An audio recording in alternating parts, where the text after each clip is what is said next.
სანაცვლოდ შედარჩების შეჯამისებულება აქვს საქართველოს მოქალაქეებს სხვა ფიზიკურები.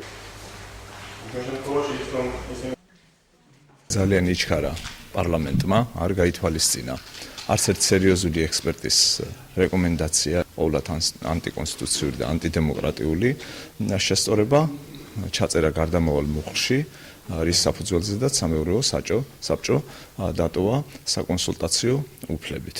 ჩვენ ვასაჩივრებთ ძირითადად ამ ორ მუხლს, რაც დაკავშირებულია ვადებთან და რაც დაკავშირებულია სამეურვეო საბჭოს უფუნქციოდ დატოვებასთან, რამაც დიდი კოლიზიები გამოიწვია. მოსარჩელებს წარმოადგენენ საზოგადოებრივი მაუწყებლის სამეურვეო საბჭოს წევრები, რომლებიც მიიჩნევენ, რომ პარლამენტის მიერ მაუწყებლობის შესახებ საქართველოს კანონში განხორციელებული ცვლილებები, რომლებიც ეხება საზოგადოებრივი მაუწყებლის სამეურვეო საბჭოს ახლებურად დაკომპლექტების წესს, გამოიწვევს მათი უფლებამოსილების ვადაზე ადრე შეწყვეტას.